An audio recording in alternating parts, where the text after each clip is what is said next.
young Brenton. Finally, you will turn to the dark side of the podcast. I will not turn. You will like cats. You will like the castle. I will not turn.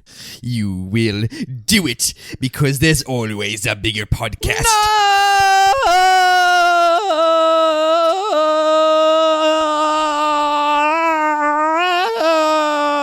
Vader, shut him up. Yeah, I mean, welcome to Classic Movie Banter. Welcome, yeah. We're back.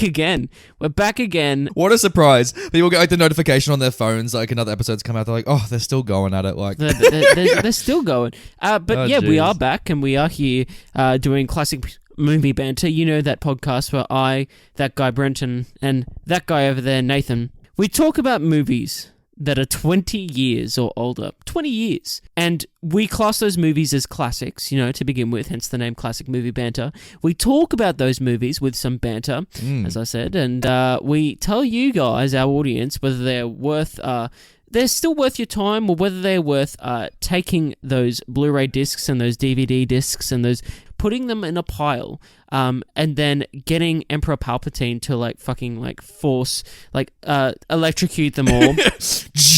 We're back again. Brenton, it's an exciting week because the Rise of Skywalker is coming out this week, Brenton. You're so excited, aren't you? Can't wait. Woo!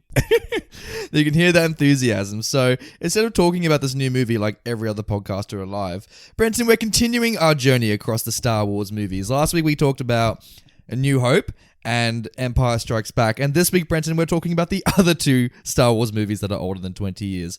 Return of the Jedi and The Phantom Menace. Brenton, are you excited for these movies? I am so excited to this episode and continue our Star Wars saga. Nathan, I gotta say, I've realized as well that this week it's an even-numbered episode. And we all know what that means. We all know what that means. Oh, it is, Brenton. Mr. Brenton, can you please step into my audience, both in the 80s and apparently in the 90s, and pitch for me both Return of the Jedi, Episode 6 of the Star Wars Saga, and then The Phantom Menace? Well, Nathan, the first thing I'm going to say is that obviously I'm going to have to spoil aspects of The Empire Strikes Back. So prepare yourself for that one, audience. Yes. This whole episode, spoilers for episodes 4 and 5. And maybe... So if you don't know anything about Star Wars, go back and watch the episode or listen to the episode before this one and get caught up. But, Nathan, we've already made 2 Star Wars films. Yes, we have. You and me personally, we built them from the ground up. Nathan, the thing is, we did all of that, but we haven't finished this story. We at the end of The Empire Strikes, there was a lot of questions left unanswered. Yes. Is Luke really Vader's son? Is he? Is Vader really a man? Ooh. Is Lady Vader, I like it. Hey man, who knows? Is this the pitch? I really hope Lady Vader's the pitch. We need an answer to all of these burning questions that people have been asking us, and they need to have the fulfilling conclusion to the franchise. So Nathan, what better way to do that than by having the stormtroopers in the Empire go up against a bunch of fucking teddy bears? What? Teddy bears, Brenton. But Nathan, I know it sounds crazy, but we're still going to have the story there. We're still going to have a Luke and, there'll be a Luke Skywalker. There'll be a Leia Organa. We'll be searching for Han Solo and Boba Fett and Jabba the Hutt and finding out if Han is still frozen in a piece of concrete or whether he's up and about, springing in his step, walking around, smuggling, We need to save Han. We're going to be with General Leia as she leads the rebellion against the Empire, We're going to be with Lando as he joins them and tries to right his wrongs from The Empire Strikes Back. Brenton, I'm going to stop you in your tracks there because it sounds like you've got a lot of storylines going on right now. You've got a lot of threads in this movie, There's a lot happening you've pitched. So Yes. What's the central core storyline to this new Star Wars movie? Well, Nathan, Han Solo is frozen in carbonite and we need to fucking save him. That's the first step one. Step one, we need our friends back so we can go and take on the Empire and take down. Oh, so it's like the Empire strikes back, but then the rebellion is striking back. Exactly. We need to finish this off. We need to, we need to hit them where it hurts, target the heart, as Willem Dafoe would say. You know. Okay. So you're wrapping up this story, and I presume there'll be no more Star Wars movies since you're wrapping up this story in Episode 6. Well, hey man, I've got 9 episodes actually planned in my head, but like you know, I think this is a good place to leave it. You know. Oh, okay. So let's say you conclusively wrap this up. You know, definitively. You know, you've closed this saga. Why do I see something tucked in your back pocket, Brenton? What is that script you got there? Well, look, if everything goes to plan, you know, in another, say, just under probably 20 years, you know, around 20 years, I kind of want to take us back in time in this franchise, even a longer time ago. Oh, in a galaxy okay. far, far away. And I want to explore the story of Anakin Skywalker. You know what I mean? So we get to see Darth Vader be Darth Vader for like 3 movies, and like see him. Yeah, well, not quite. We want to see how Darth Vader becomes Darth Vader. Oh, and we want to see it from the perspective of a young Obi-Wan Kenobi. You know, like a very young as a young man, and see how he takes on this burden, how this friendship blossoms. You know, okie dokie. And what better way to do that by introducing a character that no one knows about, known as Qui-Gon Jinn, which will be played by Schindler himself, Oscar Schindler himself, Liam Neeson. Wow. You know what I mean? As a Jedi Master, who is I know it's meant to. I know Yoda said that he trained Obi-Wan. Does Liam Neeson also help a Jewish character in this movie? Help is a funny word. You know, to say is all I'll say to that. That there will be other colourful characters involved as always in the Star Wars franchise, but this story is about. Well, what is the Phantom Menace about? Let's Because Brenton, I know Star Wars as an action-heavy, exciting franchise where there's lots. It's a big evil government against a rising up rebellion. I know Star Wars movies as that. So how is the Phantom Menace continuing this action-heavy legacy? Well, Nathan. So what happens is basically we start off and the Galactic Republic is thriving. There's peace. The Jedi Order acts as peaceholders in the galaxy. Then there's a whole council of Jedi, as well as pupils, other Jedi Knights. There's Jedi coming up out of everyone's ass. You know what I mean? Wow, so many Jedi. Yeah, so many. You Jedi. just can't get rid of them. They're everywhere. And you know what? At the same time, there's whispers, of a dark force that is brewing, in the shadows, and the Jedi aren't even sure of where this is coming from. But when they meet a young little boy with lots of midichlorians, they realize that this boy might be the spark of something new, to quote High School Musical. Brenton, this pitch sounds like a convoluted mess, frankly. Well, Nathan, it's not. Okay, well, George Lucas, I presume you've made 3 great Star Wars movies, so naturally, of course, the 4th one that you make would be incredible as well. And what a noble decision you've made to return to the director's chair, since you haven't directed since A New Hope. Hey man, sometimes it just has to be done. Sometimes this franchise is my baby, this world is my baby, and I need to feed my baby, so Gotta make some moolah. Gotta make that cash money. So yeah. Well done, Brenton. I think I know a little bit more about what these 2 movies are about. It's very hard pitching them.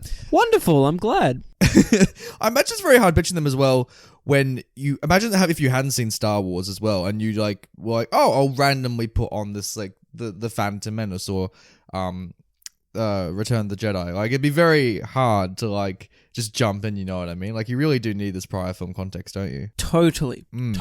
If you had no idea what I was talking about with bloody Luke and Han and Carbonite and fucking Jabba, you'd just be like, what is he talking about? Why? What's going on here? Oh, fantastic. Well, so we should probably finish off the original trilogy and talk about Jedi before Phantom, right? Totally. Let's get into it. So Brenton, let's start off with Return of the Jedi. Tell me, what do you think about this movie?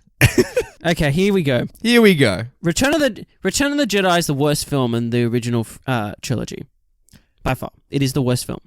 Yes. That being said, at the same time, it has some of the best moments in the whole franchise. It does, you're right. So it is a mixed kind of mess. Because on one hand, you have a kind of underwhelming kind of conclusion to this trilogy that has a kind of lot of plot holes and contrivances that aren't the best and some things that are questionable in the sense of where they take the franchise. But on the other hand, you have some great drama between characters. You have some great amazing scenes of full of tension between characters that are just everything you want from this film and everything you want as a conclusion to like a big sci-fi adventure franchise. You know, you have those moments of such highs, but they're kind of the film is undermined by some other things that doesn't serve it as well as those moments that are just out of this world.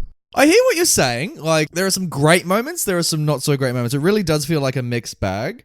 But to be honest with you, it doesn't feel that much dramatically worse than Empire or New Hope. No, that's it. It's not a huge jump off. It's not like oh wow, they really dropped the ball on this one. It's like it still feels like the same world. You know, it still feels like, you know, the film in the franchise. It's just not as.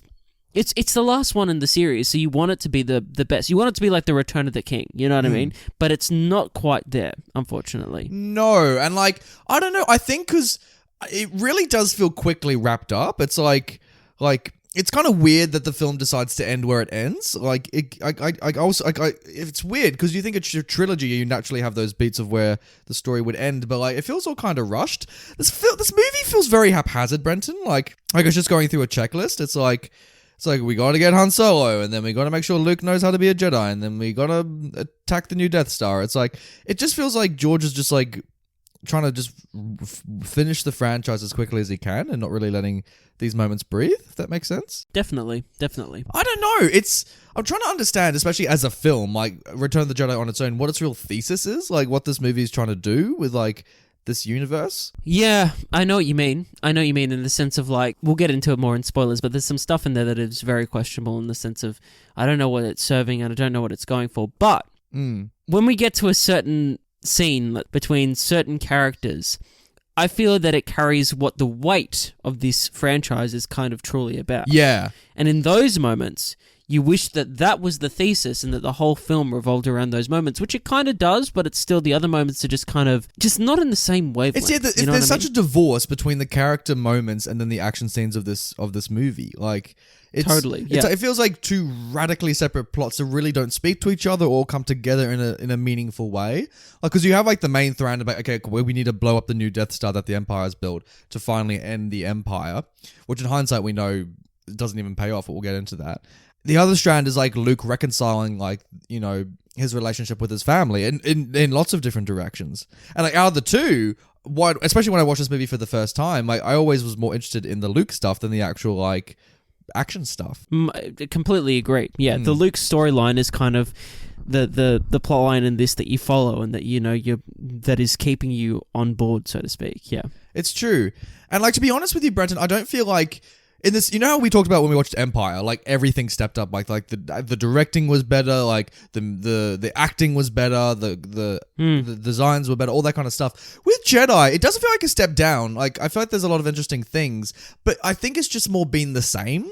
Like, I don't think any of the performances were that much better than Empire. No, not necessarily. Though I think that Mark Hamill probably gives his best performance in this film. Oh, definitely. But I think it's just purely down to the source material as well, because he finally has many like interesting stuff to do. Exactly. Yeah, but I would say that that's the biggest step up in terms of, like, for instance, this is kind of a spoiler, I guess, but like Han Solo, like Harrison Ford, doesn't get a whole lot to really do in this film. Like, no, and he really feels strapped on. Like, it's kind of interesting that they had him there in the first place, because he really has little to do. Like, he kind of gets the shiv. Like, what do you think about Leia? Do you reckon she gets a lot of stuff in this movie too? Not really, but still she gets some moments, to be fair, to Leia. You know what I do love about Jedi is that I really love the new characters it introduces, despite the fact it's a concluding thing. I can't tell you how much I missed Palpatine until he finally rocked up. Oh my gosh. Oh my, what a performance from Ian McDiarmid. Like, seriously. Oh my goodness. It might actually be the performance of the saga. Like, to be honest. I think it is. Yeah, 100%. He's so good. I think he's incredible. He's amazing. Like, and it's funny because you hear about the Emperor for so long and you're like, come on, rock up. And like, you kind of get tastes of the craziness from all those generals in the Fourth in New Hope and Empire when like they're all like, we have the ultimate weapon. But when you meet Palpatine, he's just like, I wonder how Ian McDiarmid like constructed that performance, because it's such a weird thing, isn't it? Totally. How would you describe what he does? Like, I mean, he just makes it his own. Like he and at the time of this, he's probably a lot younger as well. You know what I mean? He's not the age of probably what the character is meant to be, and yet he just has this power and this presence. Like every time he's on screen, and he's just electrifying. Forgive the pun, but truly, great. like he's absolutely fantastic. And were you threatened? Okay, when you were a child watching these movies, were you scared of Palpatine or threatened by him as a presence? Absolutely. Some of the shit he does is just like, whoa, like, you know what I mean? You just like, there's a few lines that I can quote from him, which I won't in this section of the show, but I will say later on that are just like so playful and kind of evil. Like it's such an evil character. He is, but like at the same time, he's kind of funny to watch. Like you kind of just want to like ruffle his hair because like he's just like he acts like a confused old man for half of it. He's just walking about just. The only performance I think in cinematic history that could even kind of compare, even though I don't think it's kind of as good, to be honest. I think it's very good, but it's not as good is bloody Ralph Fiennes as Voldemort. You know what I mean? Like it's kind of it's got a similar kind of theatricality and you know but it's still quite bizarre, but at the same time it's not, because it just feels so lived in and kind of in this world, and it's and it kind of it's one of those payoff moments I think that is built off throughout the whole saga of who is this emperor, and then you finally meet him and you're just like, holy shit, this guy means fucking business, you know? And he does, and like I don't know, it's not that narratively interesting what he's up to. He's just kind of just like sinisterly like, you know what's really interesting about these movies? We never really work out Palpatine's plan overall. Like once he's emperor, like what's his end game? Like what does he want? Well, no, we don't because we don't get to see him in 4 and 5, and you know he built a Death Star, which I guess is kind of meant to be a nuclear deterrent or something, so to speak, to like keep planets in check. I guess like what's his goal? Because obviously he wants to rise and be emperor of the empire, which he succeeds, but we never really know what legislation he wants, like why he wants to be emperor. Like he's like, you know what I mean? Yeah, it's a fair point. I guess we'd have to read the books, wouldn't we? We would, yeah. And that's the thing with these movies. That's another thing. I've never really gotten why like the Sith are evil, besides the Jedi telling us the Sith are evil. You know what I mean? Like, well, I mean, they did look. To be fair, they did blow up fucking Alderaan, which had probably billions and billions of civilians, innocent civilians on it. You know what I mean? That's pretty fucking evil. I mean, that is pretty bad. Yeah, So there is that, you know. So, there is that one little blip when they time they blew up a planet. But like, you know what I mean? It's like with Palpatine as well being in charge. Like, what? Like, is he that bad of an emperor? Like, yes, he did blow up a planet, but it's like I guess they're fascists at the end of the day. So maybe that's the leaning towards. There's clearly civil unrest. You know what I mean? Like amongst the planets. Well, we don't really go to many civilized planets, to be frank. Like the most civilized place we go to in the original Star Wars trilogy is fucking Tatooine, which is like a planet on like the outskirts. Yeah, that is a fucking desert.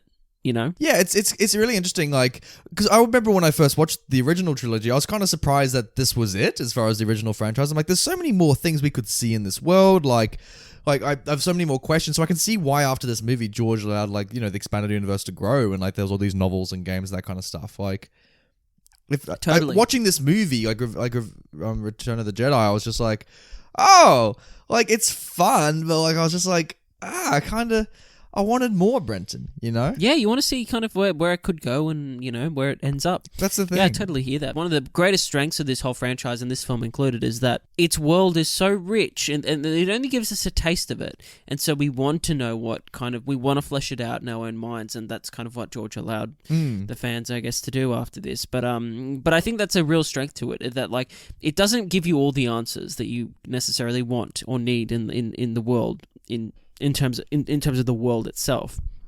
But you still are able to it gives you enough that you're able to flesh it out for yourself and give yourself a strong narrative, I guess. I guess then it comes the argument of like, as the storyteller, is that good enough? You know what I mean? Like to just provide, I guess, a template and expect people to fill it in. And I do like that. Like it doesn't feel derivative. Like it doesn't feel like he's trying to replicate episodes 4 and 5. Like, no, definitely not. Yeah. Although I was a little bit disappointed when I saw that they want to build a second Death Star. I'm like, really? They're just going to build another Yeah. one. It's like, I don't know. I kind of wanted to go in a different direction. Totally, yeah. I mean, like, this is the first time that we kind of start to retread old ground as well. I mean, we go back to Tatooine at the start. We go hang out on the second Death Star and are trying to, like, stop the second Death Star and whatnot. So, yeah, there is some elements of it, obviously, that are brought back for this one. But at the same time, I guess that kind of works, I guess, in the sense of a storytelling. Like, of course, you need to go back to Jabba the Hutt, who lives on Tatooine. Like, yes, you need to go there. The second Death Star, I guess, like you said, is the one that you kind of like, did it need to be that? But that's the thing. I want to talk about Jabba as well, because I realized watching this movie, you could cut out that whole sequence at Jabba's palace and it wouldn't affect the overall plot to the movie. No, but it'd be a poor choice, I'd say, because I think the Jabba stuff is just like fucking great. I think it's pretty good. I do love the Jabba stuff. I think the opening of this film is fucking great, but with one it takes a caveat while in that though. It takes a long time. It's like 40 minutes. True, but it's a great way to open the film. But my one thing gripe with it is in the fucking special edition they fuck it up, Nathan. They completely fuck it up. They do, because of this fucking musical number. And it's like, oh my god. What was he thinking? It's like, It is an absolute atrocity.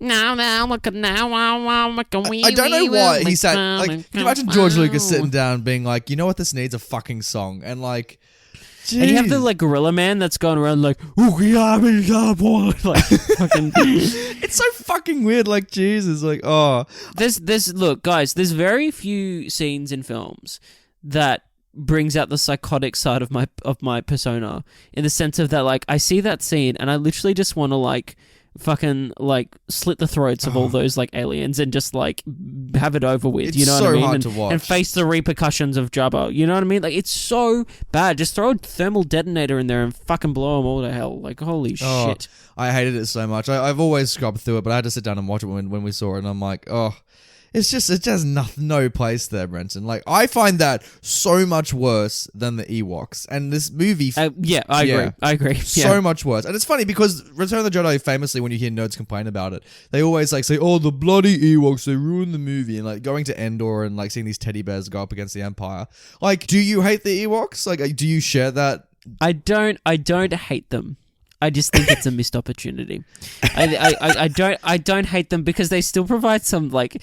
I still kind of find the Ewoks funny. Like, I find them fucking hilarious. They are pretty to be funny. Frank. Like it's so stupid though. It's so fucking stupid, Brenton. Like on the one hand, like they're pretty fucked up in the sense of like they've found them and whatnot, and they're like cooking them up to eat or whatever. Like they're pretty vicious little bastards, and they're probably like cannibals amongst themselves, which is pretty fucked up. But the point being is that like, they still provide some moments of, I guess, levity and funniness. But again, it kind of undermines the threat of the Empire, is the problem with them. That's the biggest problem with the Ewoks, is that you have these, like, primitive kind of little teddy bears.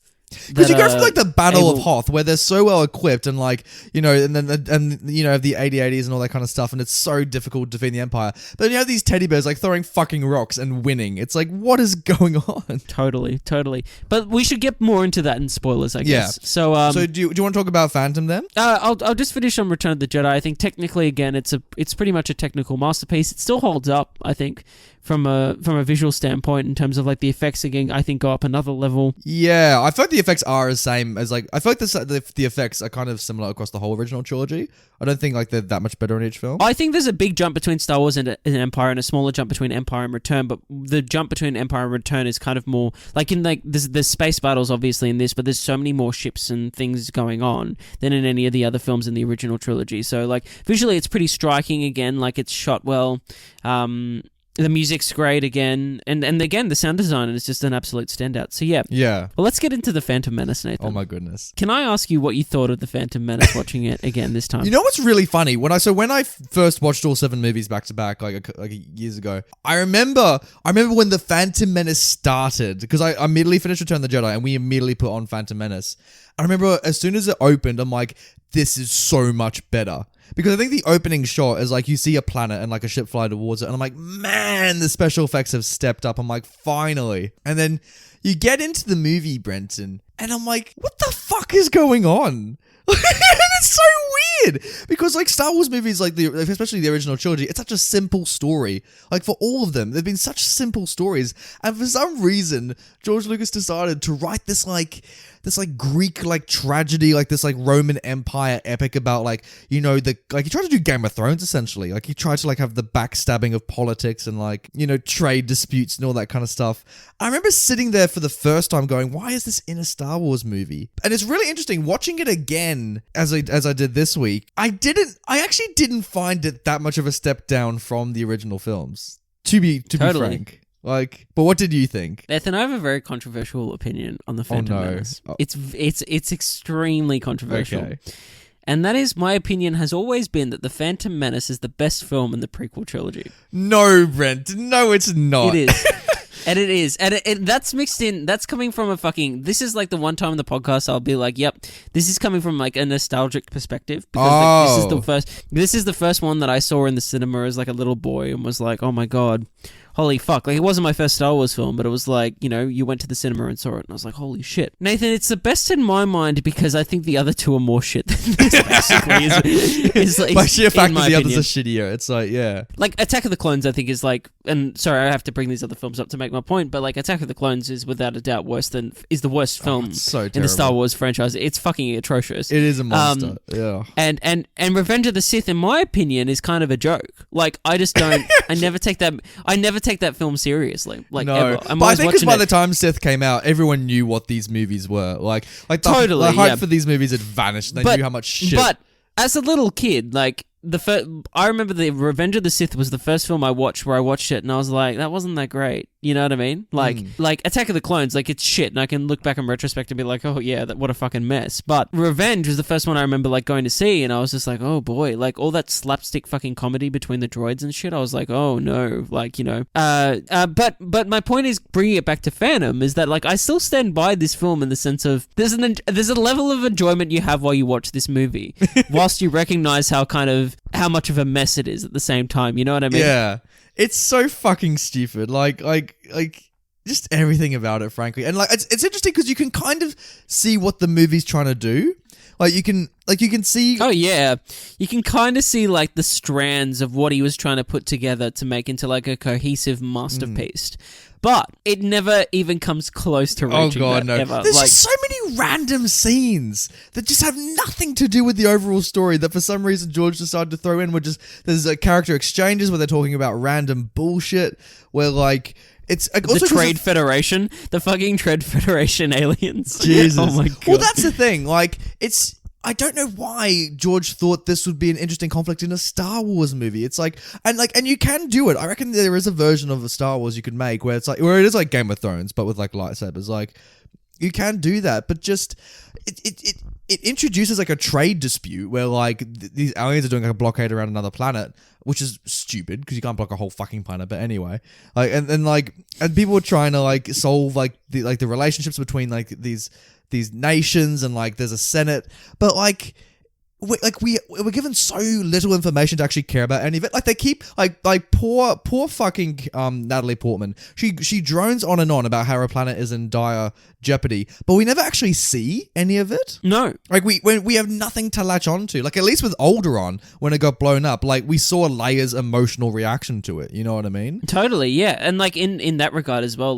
yeah, you're right. Those moments are kind of like she's just there being like basically like, oh yeah, we're just being held at like a Mexican standoff. Basically, we can't do anything. Like, but it's so stupid because like you see Natalie Portman being like, I'm begging you to save my planet, but she gives the most wooden performance in cinema as she says this shit. Like her face doesn't move as she's like, I need help. My planet is in trouble. We're being blown up. It's like, get on your knees. It's like, plead. It's like, you know? Totally. It's a kind of a joke, to be honest. Like you kind of watch it and you're just like, oh gosh, like can we get on from this? Can we get some more emotional stakes in there? And then what doesn't help is that the story we follow is of Obi-Wan Kenobi and his master Qui-Gon Jinn, who both like have such little like emotional range that they show kind of in this film, in the sense of like the characters are never really, they're just kind of there. Everyone in this movie, like there's like the only real colourful performances are from the wacky side characters, because all the main human characters, they're all just so bored, and they're all like, Yeah. like there's supposed to be this like great like intergalactic conflict of like, oh, these nations, there's a mystery Sith Lord amongst us, like you know that we may have found a chosen one, but they're all just so unemotional from it. Like at least with Han, Leia, and Luke, they like, bless them, they were trying. You could see them genuinely like emotionally react to all this kind of stuff. Totally. I don't know what was going on. Like Nathan, let's get into the performances. I think let's get into that. Nathan, this film features a pretty bad child performance, and I'm sorry to say it. Like, I hate to rail on. I child disagree, performances, Brenton. I mean, it's not good, but I don't think Jake Lloyd deserves the shit that he got. Like, no, I don't think he deserves death threats or anything like that. Oh, I God, mean, he was no. a fucking kid. Yeah. Like, it's not the kid's fault. The also, point he's given is shit that- to work with. You know what I mean? Yeah, like it's just bad though, dude. Like every time he speaks, it's just like groan worthy. Like you know what I mean? You're just like, oh Yippee! no, oh, it's so wooden What and awful. child But says yippee, Brenton? Hey, yippee yahoo, Nathan, get on it. It's so fucking weird because it sounds like he's literally just saying lines that George Lucas wrote. Like he would have been like his 40s or 50s by that point. It's like, He's not even the worst performance though. I'd say in the film. Oh, who is the I would worst give him the performance? most shit. Oh, it's hard to say. It's fucking hard to say. I think the Trade Federation Viceroy is pretty fucking bad. Should we talk about how racist this film is, Brenton? Oh my god. Like, how did this get through a committee of people? How can you put that in the film? Like those viceroys are like the most racist thing ever. Oh my goodness. It's so bad, dude. Like, How did this get past a committee? It's like it's not like Ricky Mooney bad, but it's pretty fucking close. Like, Jesus. I'm laughing in disbelief that this happened because it's just it's such an atrocity. And like how those viceroys basically like how they have like their faces like don't move because of their animatronics or whatever, and their mouths never like are in sync with anything they're saying. It's so funny to watch. And then on top of that, you have this horrible kind of I guess Asian accent that's kind of thrown in there. Protect the planet. It's there's like drawn out vowels. It's just like, oh god, We're just, in a shit movie. Like, it's like, what are you doing? And it's fun. Oh, okay, if we're talking about shit performances, there's the most of. So when people talk about Phantom Menace, there's one performance that stands out about all that people talk about, and it's obviously Jar Jar Binks. Are you talking about Jar Jar Binks? Of course. Brenton. Okay, so can I tell a story about Jar Jar Binks? Please do, Brenton. When I went and saw this film, as I said, from my nostalgic perspective, I went and saw The Phantom Menace as soon as it came out with my dad, and it was a great experience. You know, it was my first Star Wars film in cinemas, and I absolutely loved it. I absolutely loved it. And you would have been young, so like this, Yeah, like, and young kids and- your age would have loved anything. Like, Yeah, totally. And so like, but like, I remember the moments I remember are the most exciting moments in the film because like, there's a section in this film, there's like an act, so to say, in this film that like, I don't even remember watching as a kid, you know what I mean? And I'm sure you can guess which act that was. But the point is that Jar Jar Binks was like my favorite character in the film.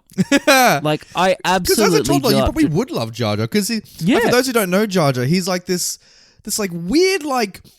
What animal is he like? He's like this. He's kind of like he's like a frog rabbit, is what I'd say. Yeah, he's a frog rabbit who like humanoid alien. And how would you describe his voice and his mannerisms, Brenton? Completely racist, like Jesus. absolutely, like it kind of put black people back 20 years, I'd say. goodness. Like, you know It's what I funny mean? because like Armin Best wasn't mimicking, I don't think, an African American stereotype. I think he was genuinely being as goofy as possible.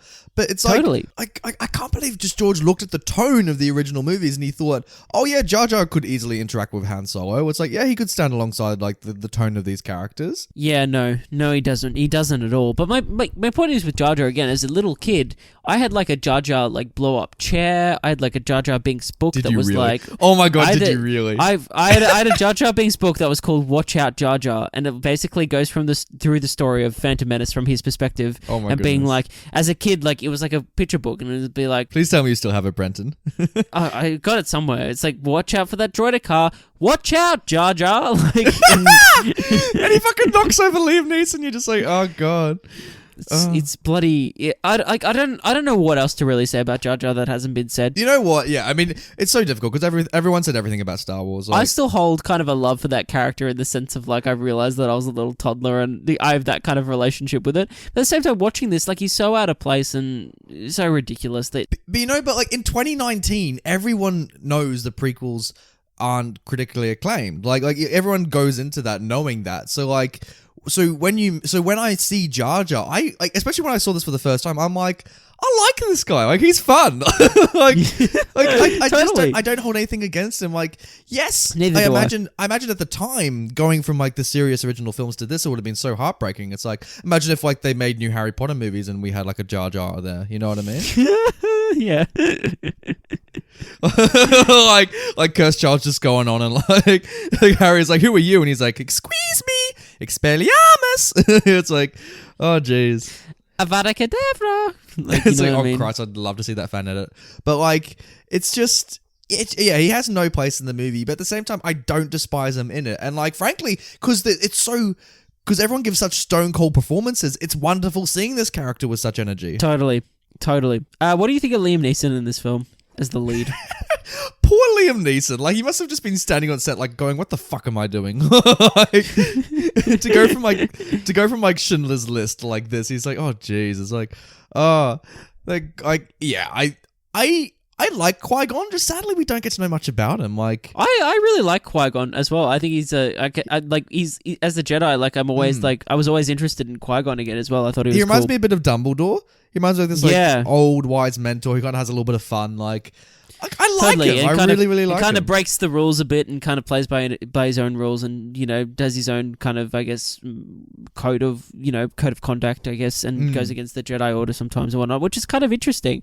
And then we have Ewan McGregor, who plays Obi-Wan Kenobi, young Obi-Wan Kenobi. With the stupidest fucking ponytail in cinema. In this film, he doesn't get a whole lot to do, to be completely honest. And he's just there to ask questions as well, isn't he? Basically. But at the same time, Ewan kind of brings an energy to this that, again, I like. Like, I enjoy. I'm kind of like, cool, I can get amongst this. Again, he's a bit bland. He's a bit boring at times. But which immediately changes in the sequels. Like, the second Attack of the Clones starts, he finally has, like, energy and stuff. Totally. Like, he kind of becomes the character. And there's moments in this one that he's kind of got his little, like, he has a few little quips every now and then. You know what I mean? Those moments are welcomed. And then we've already spoken about Padme. We've already spoken about you know what? The running for worst performance in this film as well might be Shmi Skywalker. That's fucking atrocious. Like, what an atrocity. It's pretty horrendous, isn't it? Oh, man. It's so bad. Because there's this like weird narrative, like this like slave allegory, how like they're all slaves and that kind of stuff, and like it's. And like she tries to they try to have this like theme about what slavery is like and all that kind of stuff, but they're slaves in like a wonderful home that's probably better than what Luke grew up in. It's like, and you never really find out what they're slaves for. Like, at least with Leia, she was like chained up to Jabba, and you knew there was like a weird sex thing. But like in this one, they're just living normal lives, and Luke and young Anakin is like friends, and like he seems pretty happy. So like yeah, Shmi's pretty shit. Nathan, can we talk about Darth Maul as the villain? I'm glad you brought him up, because I remember when I watched this film, I was bitterly disappointed with how little Darth Maul was in this movie. He's hardly in it, and he hardly says anything, and he hardly really does anything, to be honest. But he looks fucking incredible, doesn't he? He looks fucking great while he does it. Like, let's be honest. Holy shit. He looks so awesome. Oh, he's so cool. He's so cool. And like, is it a spoiler to talk about his weapon? I mean, it's in the theatrical trailer, so I guess you can. Yeah, and like the fact that he's a double lightsaber, it does make you think, how the hell did they not do this in the original films? Like, it's so cool. That's one thing I do love about Phantom. The fight choreography is so much more interesting. Yeah, agreed. It's like, it's full on. You see like Jedis in their prime just fucking like going at it. You know what I mean? Jumping about, like chopping up shop. Like, it's pretty incredible. Like, and obviously like Duel of the Fates. Like, the music is incredible in this movie. Oh my gosh. And this is what I wanted to go into now just quickly before we wrap it up. Technically, the music in this film is like some of John Williams' best some of his best music, to be honest. Duel of Fates is just like absolutely incredible. The pod race soundtrack's great as well. I even like the Gungan stuff's really good as well. Yeah. Oh yeah, it sounds like like the planets, like that Neptune track from it. It's beautiful. Like, but like, in saying all that, you remind me of a good point where like I feel like we're visiting planets in this movie truly for the first time. As just a reason to visit planets. Like totally. I feel like they came up with the set design first and then the story to match it. Totally, yeah. And it's really obvious in this movie, you know? I also want to talk about, as well, the effects. Like, in 2019, I was gonna say, how do you think they hold up? Not that great, to be honest. Which is weird that they're more outdated than the original films. Yeah, because... I mean, like, what the original films, why they're so successful, I think, and why they still hold up today is because they're still using physical, like, models. They're using these physical things that can still look real.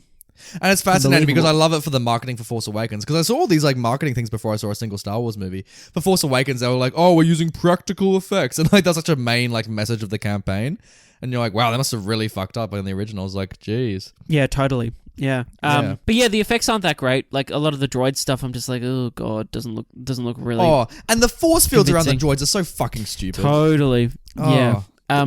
They look horrendous. The droids look horrendous. And like the audacity for them to do all these outside shots as well, especially with the battle at the end. It looks like you're watching a video game. Like the animation is that horrendous.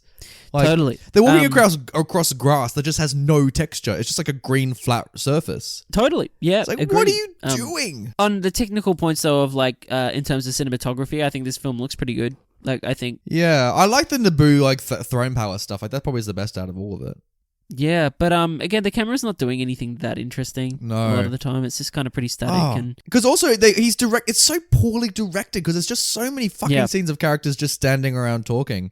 Whoever edited this, bless their soul, they had a lot to work with, and know it's not really on them to be honest. But but it is in the sense of I don't think the editing's that great. To be honest, watching it, I'm just kind of like, no, it's so bizarre that like. There was just so many mistakes made with this movie and you know what? My biggest criticism to this movie, Brenton, is that I was so surprised that this is how George wanted to start Star Wars. Like this is the story he wanted to tell for episode 1. For sure. Because I thought going in, knowing nothing about what Phantom Menace was going to be about, I just thought it would be about how the universe formed. Right. I just thought because at the start of A New Hope, like it's this huge galactic conflict, and I thought, oh, so planets have met each other, they've established a common language, like they've built a republic. Like I thought it'd be like building the republic. I thought that's what the prequels would be like, but no, again, it's just you dropped in the middle. I never thought that. I thought it'd be an established republic and whatnot, but you want to see that. You want to see the downfall of that. You know what I mean? Whereas this doesn't really head towards that. It kind of does, I guess, but it kind of puts some things in place. Like, I mean, there's only one thing that I can really think of that's like the important. There's like 2 plot points that are like important for the franchise. Exactly. Yeah, it does nothing, no legwork for the overall saga except for introducing Anakin and maybe revealing who the main antagonist is. I'll get into spoilers. Yeah. Yeah. At some point, but at the same time, overall, I still enjoy myself watching this movie. You know what I mean? Like, it's bizarre. It's absolutely bizarre. I still like watch this and have a good time when I put it on. So, comparing. Should you want to rate these movies now? Yeah, absolutely. So for Jedi... I think Jedi, besides all my, I was thinking about this today. I was like, how do I rate this? Because, like, even though I said... I'm glad you're thinking, Brenton. What a change. At the same time, I think if you've got through the first 2, because I've given them thumbs up, I think you need to watch the third one. I think you got to see how it concludes, and I think there's enough good in there that's worth watching. So I'm going to give it a thumbs up. Ooh, like... I don't know, like, especially... It's so hard to rate these as standalone films as well, because, like... Especially with Return of the Jedi, like... Because I really like the Disney movies, and like I think in order, do you reckon you could watch episode 7, 8, and 9 without seeing the originals? Yep, for sure. Yeah, and I bet there's so many kids who have, and like they hardly reference them, really. I mean, you're right, but like you do. I feel like yeah. Do you need to? It would yeah. I mean, I did recommend seeing Empire, like even though I said no to episode 4. Is there anything you really need to see in Return of the Jedi? I mean, yeah, I think because the best scenes of the franchise are in this movie, you should see Jedi for them. And honestly, I don't think it's as shitty as everyone says for Jedi. So I think, I'll give it a thumbs up with you, dude. Okay, awesome. Phantom Menace, you start us off. Oh, why are you having me start off, Brenton? Yeah. Like, I just want to... I don't hate this movie. I really don't. Like, I like how it's evolved, and looking back on it 20 years on, it's like, I don't know. I'm really on the fence. Like, I don't think, to be honest with, okay, I'm going to say no, and I'm going to tell you why I'm saying no. Because I think for those who want to watch these films in episode order, so they start from 1 and they go to 6, and they've never seen Star Wars before, I can't imagine many people going, right, I'm going to sit down and finally watch the Star Wars movies, and they start with episode 1. You know what I mean? And like, I cannot in my right mind seeing them go, oh, I'm going to see another 5 of these fuckers. You know what I mean? Like totally. The if anything, the film's one job it had to do was to hook people into this franchise. Like, especially people who hadn't seen the original trilogy or this new generation. It's like, and maybe probably it did for all these little kids. It did for you as a toddler, but like, it should have been this great establishing story about how a republic is doomed to fail because of these silly, stupid internal conflicts. And it doesn't do that. So because it's a bad starter despite some of the love I have for this movie, I'm going to say no. What about you? I'm giving it a thumbs up. No, you're not. You're not giving Phantom Menace a thumbs up. I am going to, and I'll tell you why. Okay. So, as much as the criticisms, which are definitely worth discussing, which I've brought up, Yeah, we're both itching for spoilers. Like, and I can recognize things about this film that like are obviously not great. I still have an enjoyment that I just enjoy this movie when I watch it. I recognize all these things, and part of it I laugh at, and parts of it I go, yeah, that's fucking terrible. Yeah, those viceroys, oof, oh god. But at the same time, I enjoy watching The Phantom Menace. So I'm gonna give it. You do, but recommending it to others, Brenton, that's what we do. I think it's worth a watch. Maybe Why not would for the reasons. What would you say to someone else to convince them to watch this movie? Not for the reasons. Look, not for the reasons that you'd say watch Raging Bull. But it's still worth a watch. It's a piece of cinematic fucking history, like The Phantom Menace, that happened. Like, you said no to The Godfather Part 3, but you're saying yes to The Phantom Menace. absolutely. Brenton, I don't believe you. How on earth, this is what our podcast is for. How would you recommend to a random person to watch The Phantom Menace? What would you say? Oh, you got to watch this movie because... I do it on a daily basis now. He's fucking walking down the streets, just being like... He's just grabbing people by the shoulders, like ruffling them. Like, watch The Phantom Menace. Like I said, dude, I realize it's the issues in it. I realize it's not for everyone. I realize people will probably pull out their hair while watching it. But I think most people could still watch this and appreciate it and be like, wow, that was a piece of shit. But hey, I'm glad I watched it. I haven't heard the golden bullet of why to watch this movie, Brenton. It's like, just enjoy watching shit. But you sound like you love it because it's not shit to you. There's some parts you genuinely love. Yeah, there's parts I do genuinely love in this movie, but I mean, like, not that overrides the shitty aspects of this film. Like, I'm not gonna lie to the audience. Like, I agree with everything you said. Like, everything you said about it, I agree with. But I still think it's worth a watch. So I'm going to give it a thumbs up. No. Oh, we're divided, and I have a strong connection to this film. What can I say? Like this is full nostalgia bait, nerdy coming out. I enjoy this movie. Oh my goodness. Yeah, he's a biased party, everyone. As someone who didn't grow up with Star Wars and watched it when I was like 20. Oh, no. It's not a good time. So Nathan, let's get into the spoilers. Nothing but spoilers. Nothing but spoilers. Spoiling Star Wars. Return of the Jedi. Where do you want to start, buddy? Look, there's not a lot, again, I need to really say about these films. Because we all know, we all kind of know. Also, talked about to death by everyone. It's like, exactly. Yeah. So let's just get into a couple of scenes. So let's talk about the big thing in this. The big thing that we enjoy, I think. I can speak for the both of us. Because you and I talk about this the most about Star Wars with Return of the Jedi. We agree on a very crucial point. I think some of the best scenes in this film are obviously between Luke and Vader and between the trio of Luke, Vader, and the Emperor. I think those are the strongest scenes in the film. It's amazing. And because I remember saying to you years back, like my favorite scene in the franchise is when Luke just walks up to Vader. He's been allegedly captured by the troopers, and he's just trying to. And it's his first scene with Vader since he found out he's his father, and it's just And Luke is just and it's still amazing watching it this week. I'm like, this scene is fucking incredible. It's just this great conversation between Vader and Luke about why, you should be on the light, the corruption of the dark, this reconciliation between father and son, and how, Luke is like, Dad, what the fuck? Yeah, and I love the ending of that scene too, how he tries to convince him and then Vader just has that moment, he has that pause, and then he says, it's too late for me, son. And then he takes him up. It's a great scene. It's wonderful. It's a great scene. There's this awkward elevator ride. It's so here we are again.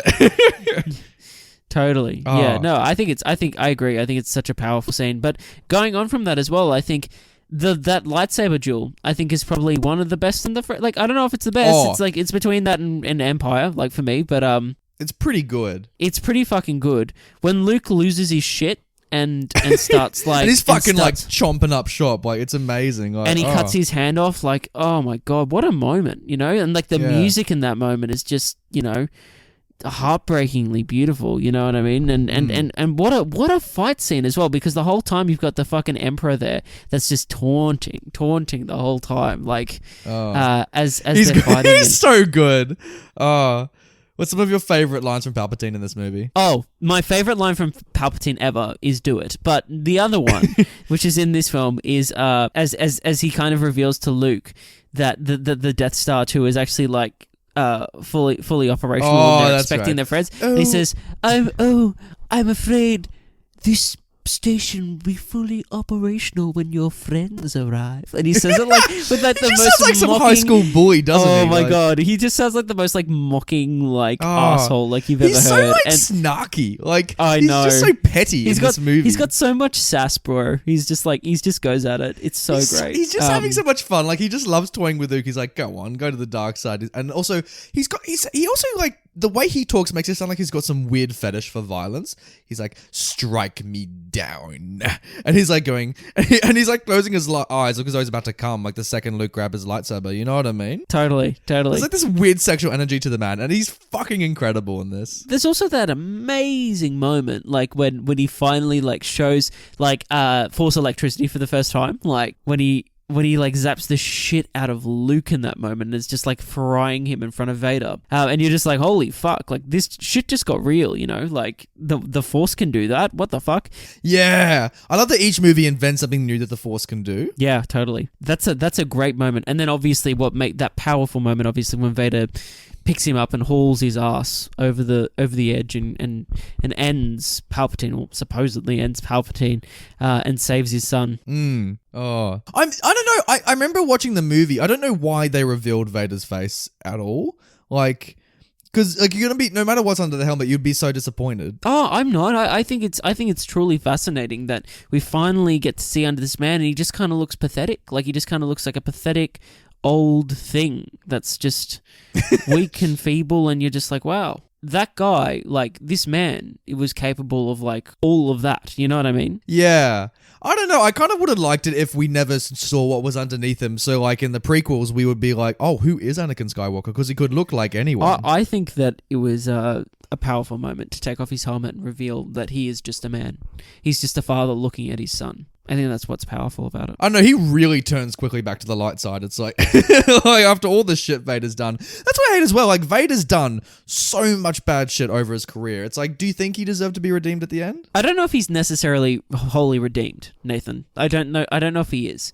I think in that moment he saves his son, and you know, I don't know if he's fully redeemed, but he's done a good act to try and, like, I guess, redeem some of the bad that he has done. But yeah, I don't know if he's necessarily fully redeemed, as we see in the prequel trilogy. I mean, there's some choices that Vader makes in Revenge of the Sith that are questionable, to say the least. I know, exactly. So when you see him get redeemed at the end, I'm like, dude, like, you've done some shit. It's like, you do not deserve this. Master Skywalker, Oh. what shall we do? There's too many of them. What are we gonna do? Christ, it's like we're back in Lord of the Flies. Fucking hell. It's like, yeah, I must say one thing I do love about Revenge of the Sith, Return of the Jedi as well, is the chase scenes, like the bike chase scenes through the forest. Yeah, it's a great moment. It's a great set piece. I think the speeders are like amazing, and I remember like watching it going, this is so cool. Like, I really wish like they did more of this kind of stuff. Like, Yeah. it's a little bit like the pod racing, which we'll get to in like episode 1. It's like easily this like some of the best action of the franchise. Well, we hardly have any like speeder chases, I guess, apart from that. Don't we? Like, really? Yeah, there is that like chase scene around this Coruscant in episode 2. Oh, that's right. with, like, Yeah, who could forget Ewan that McGregor scene? fucking jumping off like taxis like nothing else. Like, but like, yeah, you don't get much of it. Even in the new movies, you don't really get it that much. You kind of have when Finn and Rose escape the casino. There's a little bit of that, but like, it's nowhere near as fun. No, God, no. When they escaped the casino and the fucking animal, oh God, that was atrocious. Oh my gosh. Yeah, no, it's so much more fun in this movie. And I love at one point, like an Ewok steals the bike. You see a fucking teddy bear riding it. It's bloody great, isn't he? And he still survives that Ewok. Oh my goodness. Should we talk about the battle? Like the Ewok battle? It's fucking stupid, dude. It's so dumb, but it's still funny. How they have like the log like catapults and like the shit like the logs like coming through and smashing the ATS I can't remember, ATSTs I think they're called, as they like smash together, and you know, it's like so stupid. You see at one point like 6 of them having like a tug of war with the robot. You're like, there's no fucking way it's that strong. I know, it's kind of hilarious. What else happens in that battle? You know what I really want to know? How the hell did the Ewoks tie up like Luke, Leia, and Han in the first place? I think Luke lets them. I think Luke says like, don't just let it happen. We'll work it out. You know what I mean? But just like physically, like how they would have like tied the ropes around them and like carried the logs. I'm like, really? I hear what you're saying now. Yeah, totally. I just can't imagine like it would have taken like maybe 2 hours to get them all just tied up into the logs, and so they're all just like sitting there going like, come on, it's like we can just walk, like you can just escort us, but they decide to have these fucking teddy bears carry them the whole way. It's like, really? Like one of my favorite scenes with the Ewoks is actually when C-3PO is presented as like their like god, basically, and he tells the story of the original trilogy to that point, like with his sound effects. Yeah, we find out in this movie he can do the sound effects of every Star Wars like thing, like. Like what a great moment, and it's kind of fun to like look back at it, and yeah, you kind of have that moment. I think of Luke looking at it and just like, you know, remembering those times and remember, you know, like it's a nice moment. I've always liked that moment. But the Star Wars characters watching Star Wars, they're like, oh, this makes a pretty good story. Like that sounds like it would make a great film. Yeah, we should do a whole saga. But it makes me wonder if like 3PO has been recording them the whole time. He's just been like logging away like everything that's been said. What's the funniest thing that C-3PO has recorded? I mean, he's there for Anakin's wedding in episode 2, so like probably the wedding vows and that. Also I think the wasn't his mind wiped at the end of 3 though, so it might not be there. Oh no. But it'd be great if in episode 9 they like suddenly realize that 3PO's been recording the whole Star Wars trilogy, and you hear awkwardly like, I don't like sand. Like, and Daisy Ridley's like, what? She's like, tell us a story, 3PO, and he and he fucking plays like the recordings between Padme, and he's like, what's that doing in there? Like, no, that's funny. Oh, it's amazing. Like, yeah. We haven't really talked about what goes on in Jabba's palace because like there's so much that goes on in there as well. I really want to mention how great the dungeon monster is. Oh yeah, the Rancor. God.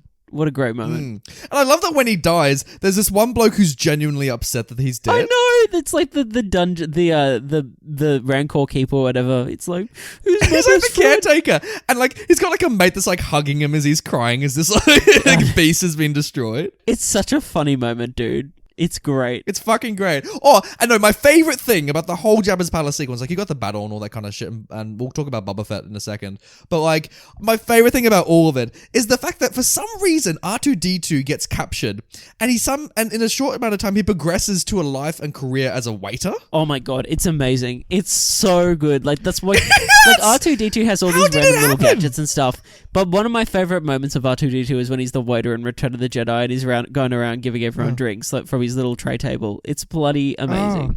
It's so fucking good. It's like he survived the Clone Wars and that kind of shit, and this is where he ends up. And I love it when 3PO like bumps into him, and R2 looks genuinely peeved that like C-3PO like, interrupted him. I know, it's great. Because it sounds like R2-D2 like finally found his calling. Like, yeah, I would be a good fucking waiter. And then like when like they all get rescued, I reckon R2's like genuinely disappointed. Like you'll see him like alone in like the Millennium Falcon, still like carrying trays, like wanting to be one again. Like. Like, R2, you don't have to do that anymore. He's like, man, that was like the happiest day of my whole career. He's just so elated about it. Like, geez. Oh, it's so good. Dude, what a great moment, though. Speaking of R2, is when R2, like, Luke's about to be, like, knocked off into the Sarlacc pit. You know, he's and he's saying, this is your last chance, Jabba.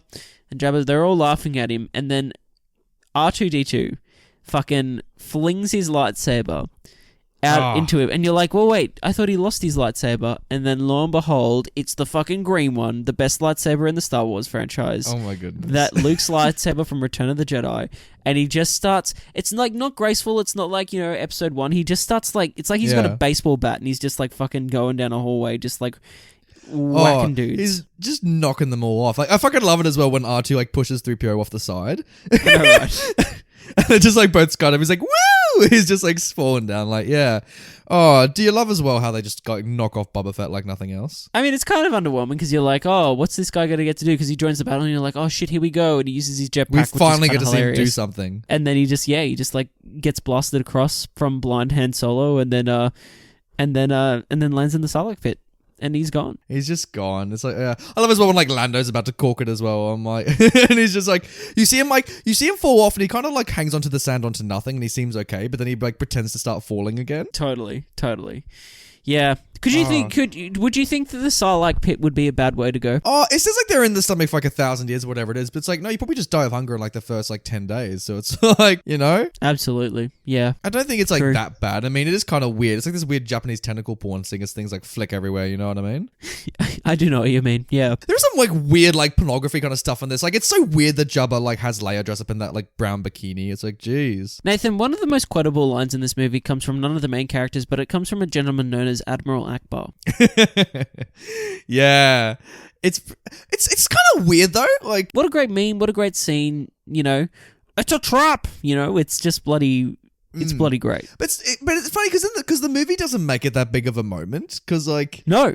Because he says it very quickly, and then the scene immediately moves on, and it's kind of funny that became the meme, like because it's not like a big thing.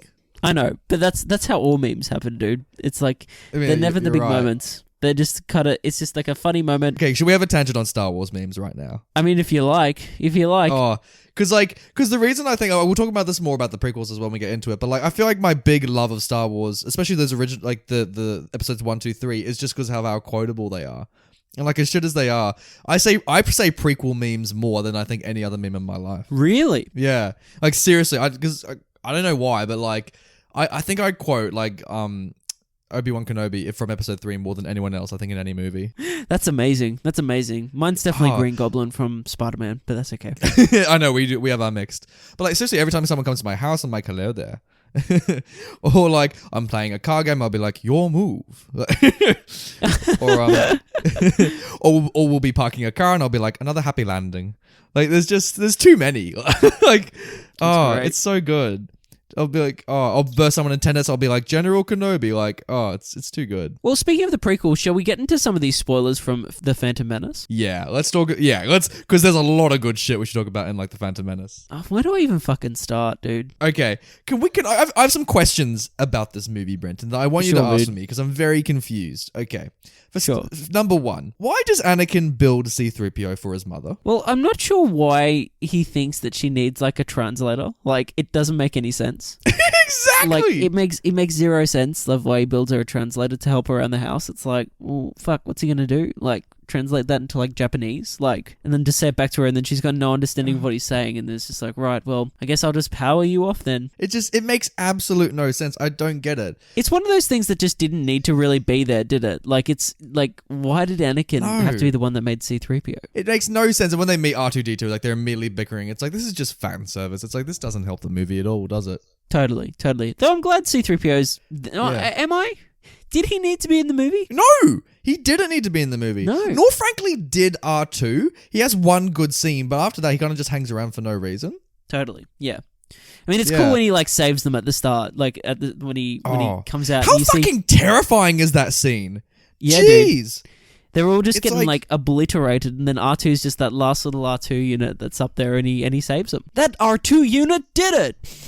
And you're like, oh geez, because like you see all the droids go out, and you're like, oh here we go, here's the introduction to R2, but they just get so violently murdered. Like you see them get blasted away at like the most like horrific death. Yeah, I'm dude. like, geez, dude, it's a tough life being a droid. Droids have rights, and they deserve to have them respected. You know what I mean? Like they should be. They should unionize. You know what I mean? Like the droids. They really should. It's like, geez, it's like, have you seen Solo? No.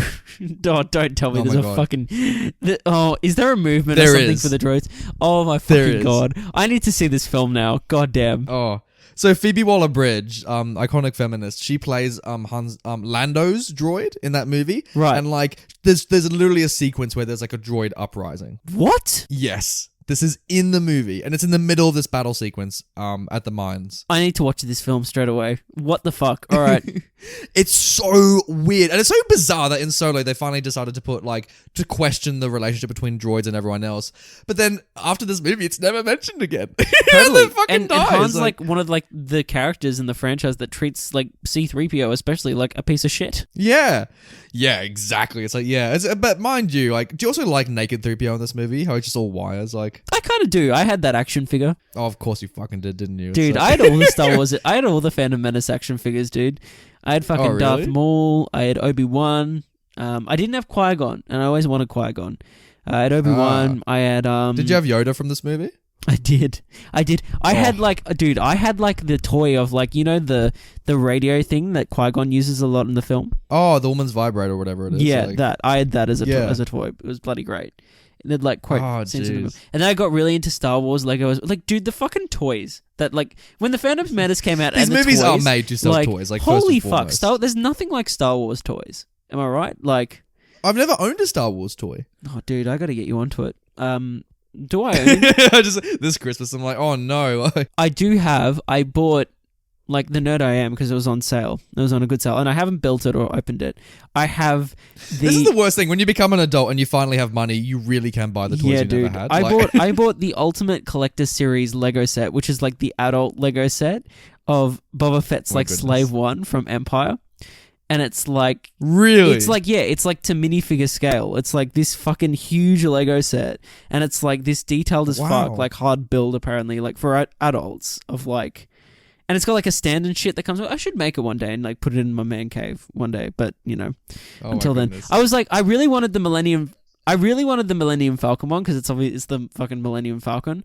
And then I looked at it and it's like well over $1,000. And I was like, no, thank you. Jeez. Yeah, fuck, but it's expensive. It would be though. Like, it's expensive. Yeah. What do you think of Yoda in this movie? Because he's like such a radically different character. He's literally Phantom, like especially. Yoda mic drop out. You know what I mean? Like, yeah, he's just so concerned and so upset. This movie, it's like he's nowhere near as fun as he was in the originals. Yeah, he's just yeah. And then how he suddenly. Oh, that's something we forgot to talk about in that reminded me of something we forgot to talk about in Jedi. Leia and being the sister and the kissing, and we have to mention it, Brenton, quickly. I mean, like, sure. I mean, like, you know, it makes sense. And then as she's like, I kind of knew, or whatever the fuck she says. And then it's like, did you know? And when then you it's were kind of kissing weird your how brother? she's like, oh, I knew my mother for like a, you know, I remember my mother, or I remember some things about my mother. And Luke's like, how much do you remember? Because, like, I'm pretty sure she fucking died in childbirth. You know what I mean? Like, it's like, and I was there. It's like we're twins. It's like, could you imagine like Star Wars turns into like a twins movie, like with like Arnold and Danny? Oh my fucking god! Holy shit! It's like Luke just like coming like all giddy from like Tatooine, and he's like, I gotta find my sister, and he finds Leia, and like on Alderaan, he's like, we're twins, and she's just like, what? Yeah, but what do you think of Sam Jackson as well, and like the Jedi Council? It's just kind of a bit boring, isn't it? They're all just kind of. They have Sam Jackson. They give him nothing to do, don't they? I know. But we'll get to that. We'll get to that eventually, like in the next couple films. It's just nothing. Oh, one of my favorite moments in the movie that I realized on this rewatch is that when they're going to meet Watto, and like they're trying to Liam Neeson's trying to like say, oh, okay, they're in his shop, and he's like trying to say, oh, we should do this pod race or whatever. I love that there's a moment where Jar Jar's playing with the robot, and then Qui-Gon's like, Jar Jar, and then like the robot kicks Jar Jar in the dick. Does it actually? Yeah. And I never noticed it before. It just kicks him in the dick, and Jar Jar's like, oh. It's like, Jeez. It's like, just tap it on the head. Hit him on the nose. Sorry, that's it. Hit it on the nose. Oh, the nose. I love it when Anakin speaks the languages like Misa Tukasa. It's like, shut up. It's like, like we all know you speak English. It's like, stop it. Like, Nathan, what do you think of... Bring it back to Star Wars toys for just a moment. What do you think of the pod race? It's fucking incredible. The pod race is easily the best part of Phantom Menace. It's up there. It's pretty fucking It holds up so well. It's incredible. Dude, it's great.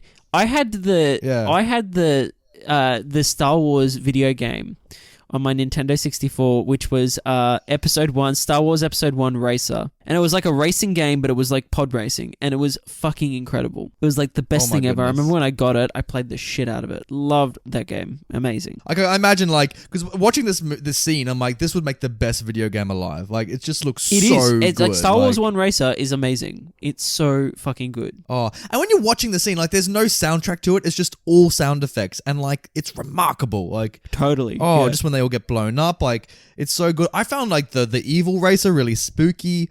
Like, and then conversely, I found that like Toad one like completely hilarious. Like the one whose machine like breaks down at the start is like, ooh.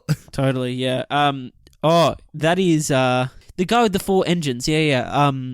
Ben. Do you actually know his name? Yeah, it's fuck. No, you don't. I'm gonna have to do that where I look it up because I do know that fucking racer's name.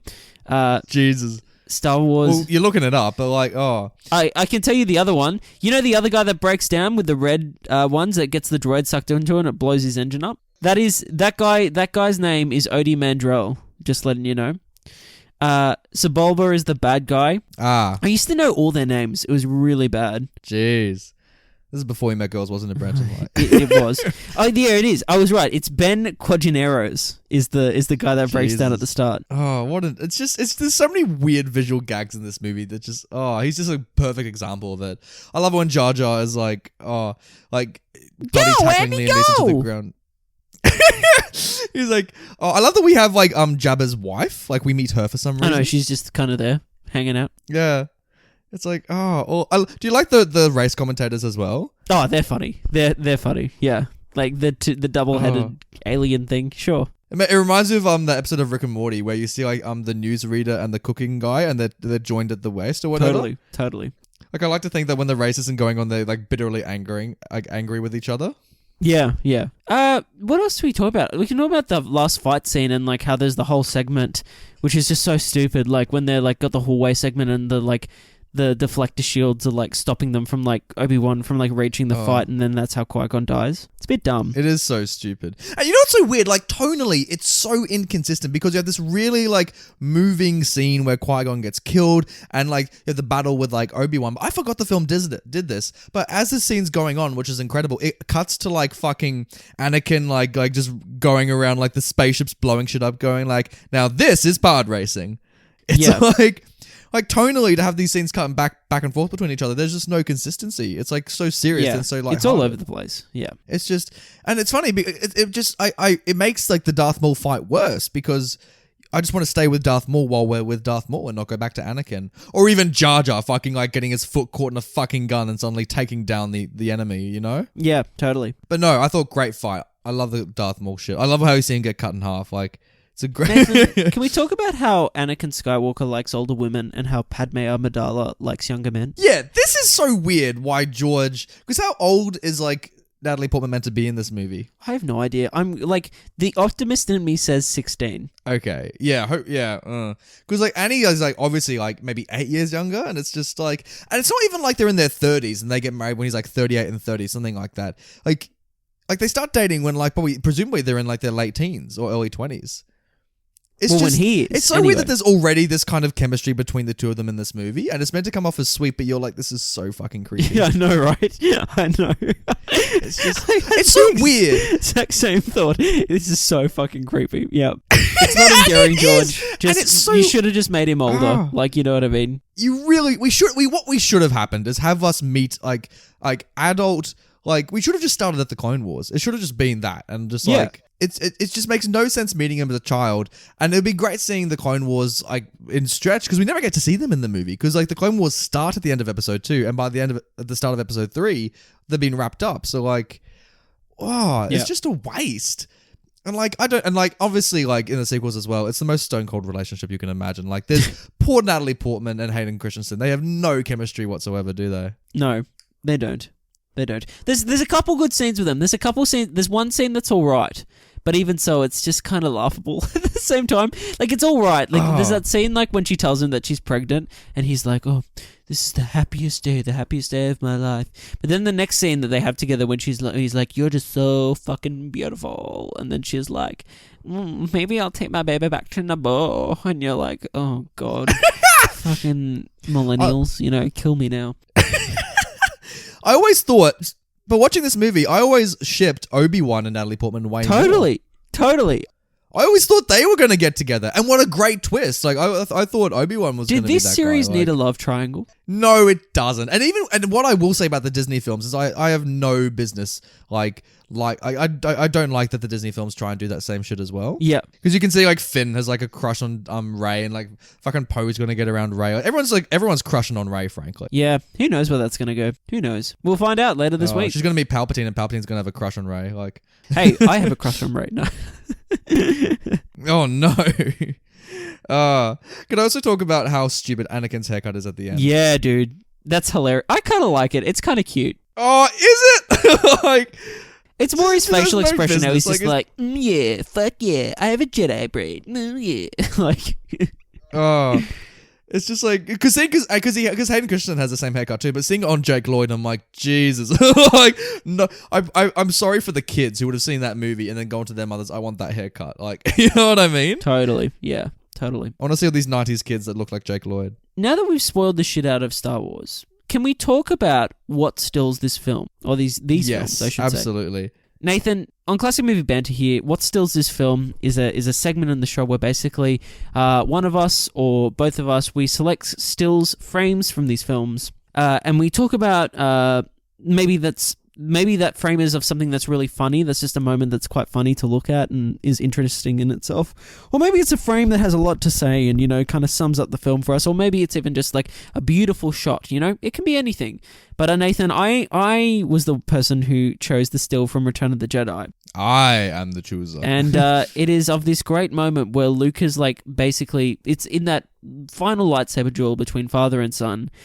And Luke is just like losing his shit and wailing down on Vader, and Vader's like backing up to that little bridge thing.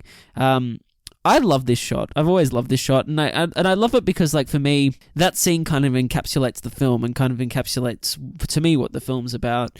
And it's such a great moment. I love the use of kind of color, like the use of the lightsaber colors contrasting against each other, but then in contrasting against like the black, how like it's such a dark kind of scene, but the lighting, I think, is just really incredible, and obviously the dramatic tension between the characters is just on point, and I get kind of emotional in this scene as well watching it. I remember feeling a lot watching this scene. I'm like, this is it. This is the father versus son kind of stuff, and it's amazing seeing the lighting of this still as well, because you look at that compared to the prequels, and like everything is just so blandly lit in the prequels. So seeing this art in Return of the Jedi, it's quite lovely. Well, Nathan, you chose the one from Phantom Menace, so can you tell us a bit more about this? There's so many fucking things that steal this movie, like, but yeah, it could have been It's a Bigger Fish. It could have been fucking the stupid force field around the Jar Jar's, whatever the race is called, Gungans. But like, no, what it is, it's Jar Jar himself, because there's a scene in the movie where like Jar Jar's like playing with like Anakin's like pod racer, and like I don't know why, I don't know if he's trying to fix it or whatever he's doing. No, but he like, drops the tool. He gets his like he drops the tool. That's right, he drops the tools, and everyone's kind of used to Jar Jar by this point, so they can't just like let him fuck about. But then he gets his head like caught in like the electrical like charge between the two engines, and everyone kind of just stands around watching him just like be like taser himself.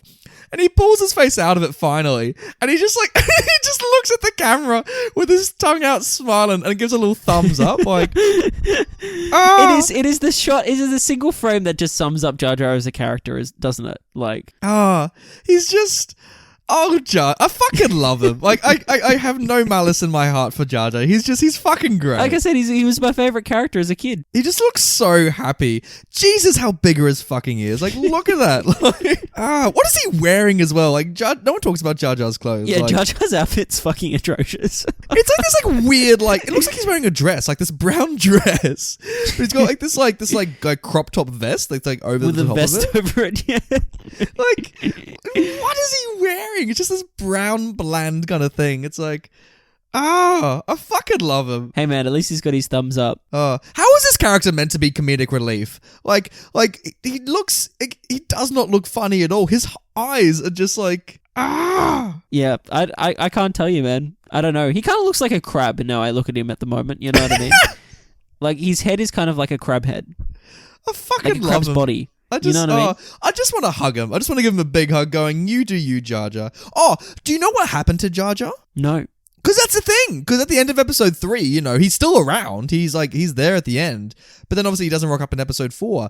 And I wondered, what do you think happened to Jar Jar? I think he was executed by Palpatine. I mean, he did give Palpatine, I love that. I love that he's the one to promote Palpatine as well. I know. He gives him emergency powers in the Senate. Like, and he's so proud of himself when he does it as well. It's like Jar Jar created the Empire. It's like, of course he fucking did. It's like, jeez. So you think he got executed by who? The rebels? No, by the Empire. I think like maybe he was like, hey, what the fuck's going on here? Where's Annie? And then it was like, you will not ask any more questions, Jar Jar Binks. The Emperor like has to keep around Jar Jar as a pet because like Jar Jar did help him. He's just like, I imagine Jar Jar's like the pedigree to like Palpatine's Voldemort. Oh my god, that's a horrible image. That's poor Jar Jar if that's the case. Do you get around these theories about Darth Jar Jar and all that kind of shit? Yeah, I do. I think it's fucking hilarious. Oh. I think it's great. Could you imagine the audacity of Disney to have Jar Jar come back in episode 9? Like, hey man, who knows? Who knows? Oh. So, Nathan, you know what time... by the way, sorry, those stills, those frames, you can find them on our YouTube channel. Go to Classic Movie Banter and check those out so you can see them for yourselves. But Nathan, it comes to that point in the show when I ask you, how did they make this making movie magic, yo? Brenton, how did they make Return of the Jedi? Well, let me tell you, buddy. Did you know it took 6 people to work the full-sized animatronic of Jabba the Hutt? Really? So does that mean like Leia was choking 6 people at once? Like, Hey, maybe. I'm not sure how that worked, but yeah, it took 6 people to make that thing work. oh, that's fantastic, dude. That's awesome. I mean, that's a good-looking slug. I tell you what, that effect holds up. Yeah, man. Oh, fantastic. Do you know that, this is probably the most famous fact to come out of the movie, but do you know that the Ewoks were originally meant to be the Wookiees? Yeah. Yeah. And I think I knew about that even going in. Like George wanted to make it a Wookiee planet, but then for some reason they couldn't afford to make all these Wookiee costumes. So they're like, fuck it, let's do teddy bears. But Totally. Yeah. Do you think it would have been more interesting if they were Wookiees instead of Ewoks? I do. Which is why it's great finally in Revenge of the Sith when we have that Ewok sequence. Yeah, we go to Kashyyyk. It's great. That's fucking incredible. I love that sequence. Do you know, according to Ian McDiarmid, George Lucas originally cast him simply as the physical performance of the Emperor, similar to how David Prowse was the physical performance of Darth Vader. But this became evident to him when a producer told him that if he was able to get his voice close enough to Clive Revels, who portrayed the Emperor's voice originally in Star Wars The Empire Strikes Back, Lucas would let him use his on-camera vocals in the final cut of the film. However, McDiarmid felt he could conduct a stronger, more wicked and demonic performance for the Emperor as opposed to Revels' more aristocratic Emperor. And Lucas and even Steven Spielberg were so impressed with his take that it ended up becoming a signature trait of the character. Palpatine's lines are just extremely good in this. I love it when he says "good" and like his like evil. Yeah. He sounds more Totally. like rough and toned in this movie compared to the prequels. Yeah, Let definitely. the hate flow through you. Like, your arrogance is yours. It's like Yeah. He's like, it's like your hate is like your weakness is like your friends are yours. Like, it's bloody great. yeah, it's But yeah, like thank God we got his voice though. You know what I mean? Like that he wasn't. the voice just is a physical everything, and performance. like I just every time I see Ian McDiarmid in interviews, I'm like, just do the voice. Like, it's so good. Totally. Fun fact. When they were filming the Ewok sequences, everyone on production hated them except for George Lucas, and so the cast and crew detested that. They thought it was all for a marketing cash grab, especially in the final dance scene. That final dance scene, that original music, yub yub, diesel the yub yub. It's The great. Ewok song. No, I do Yub, love that, yub. like, Star Wars ends on a dance. Like, everyone's just like, it's just I so know. random. I Like, everyone's know. just like, oh, it's great. So fake scripts were distributed to some cast members that were considered likely to leak information to the media. And some of these phony story elements were indeed leaked, such as Lando being revealed as the last hope for the Jedi, mentioned Oh my by Obi-Wan and goodness. Yoda in The Empire Strikes Back, which is just hilarious. Like, That's amazing. Like, oh, I love Lando in this movie because he's just like, fuck it, I guess I'll join the rebels now. Like, Totally. oh, it's so good. For the Darth Vader reveal, Lucas and Mark Hahn, who directed the movie, they originally wanted to have a recognizable face for Vader, so they wanted to be like Right. a star actor, and so they talked about having Laurence Olivier potentially be Vader. wow. Yeah, but after they did some more script revisions, they decided that it'd be better if they had like an unknown actor to Totally. be the role. Yeah. But could you imagine Laurence Olivier just like the mask comes up and he's like, to be or not to be? Hello there. The Emperor's chair was mechanized so that it could rotate when the scene called for it. However, the mechanism never worked properly, so Ian McDiarmid had to make it move by shuffling his feet. A piece of tape on the floor told him when to stop so it could not be visible to the camera. Oh my god, that's amazing! Could you imagine? You see that in camera, just like the Emperor awkwardly like turning his chair around. It's amazing. Like, oh, it's Amazing. fucking great. It's so good, and like James Bond parodies the shit out of it as well. How like, oh, the classic villain in his chair. He's got a good chair, doesn't he? Yeah. It's a great chair. Looks so comfortable. Oh, fantastic. And originally in the script as well, they wanted to begin the film with Luke completing his training. But so it would just start straight on Dagobah with Yoda. But George Lucas said that the only actual reason they put Yoda there in the first place because they needed an important character to confirm that Darth Vader was Luke's father, that he wasn't just lying. Right. Yeah. So I don't know. Do you like the twist that Leia was a sister? Do you think the movie needed it? Yeah, I do. Because in the movie, it doesn't really affect anything that she's a sister. No, but I do like it. I guess in the Disney sequels they play with that more because now she's force sensitive. Do you like bloody floating Carrie Fisher in space, flying about? Fucking hated Mary Poppins in space, Nathan. Couldn't stand it. What? Okay, in the cinema, I saw this with our friend Andre. I cried when Leia used the force. I laughed. Did you really? And I was at the opening night and people were fucking laughing during it. Oh my goodness. Really? And you cried. Wow. Because I thought they killed off Carrie Fisher because obviously she's dead in real life. So I'm like, oh, and I was upset. I'm like, we've lost Princess Leia. And then she used the Force. I'm like, oh my God, she gets to use the Force. And she floats through and I'm like, yeah. I'm like, you go for it, Leia. She like floats through that hologram and then she's like awkwardly knocking at the door. Like, it's great. Wow. Nathan, I'm going to move on to Star Wars The Phantom Menace. How do they make it, Brenton? During filming, Ewan McGregor made lightsaber noises as he dueled. And George Lucas explained many times that this would be added in by the special effects people later on. And Ewan would say, I just kept getting carried away, which is just hilarious that he was just making noises. Carry Fisher away, am I right? It is hard. Like, I do imagine, like, could you imagine that the original trilogy, it's just them making the sounds, like, like it would have been great. Another fact I have, Brenton, is that so the sets were only built as high as the actors' heads, so the computer graphics could like fill in the rest around it. But because Liam Neeson was so tall, he cost the crew to build. He cost the set to be extended by an extra $150,000. Oh my God! There you go. That's hilarious. I know. So so poor Liam Neeson. That's what you get for being tall. Do you know, during the first week of the first trailer's release, many theaters reported up to 75% of their audiences would pay full price for a movie and then walk out after the trailer for Star Wars Episode 1. Really? I must say, like the trailers for Star Wars have always been good, and that's actually what got me into these movies because I'd never seen the first 6, and then finally in 2015, when the trailers for 7 were coming out and everyone was getting so hype, I'm like, fine, I guess I should finally start watching this franchise. Totally. Did you love the trailers as a kid? Oh, I think the trailers are great. I think the trailers are really, really well produced. Yeah. How hyped were you for Episode 7 when you saw those trailers? Hey man, it was a good marketing campaign. That's all I'll say about that. It was great. Oh, you know that for Phantom Menace, the sound of the underwater monsters growling at the beginning of the film was made by the main sound technician's 3-year-old daughter by using the sound of her crying. That's really kind of creepy. Yeah, it's like, sweetie, you're a monster in this movie. Like, as she grows up, she's like, what?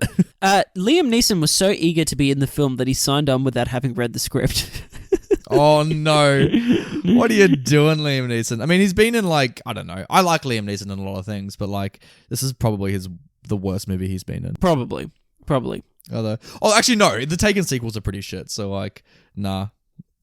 According to Jake Lloyd, there was a 6-hour cut of the film that was screened for several people before the film was released, with those who saw it proclaiming it to be mind-boggling, fucking hell, that those proclaimed it. According to Jake Lloyd, there was a 6-hour cut of the film that was screened for seveul people before the film was released, with those who saw it proclaiming it to be mind-bogglingly good.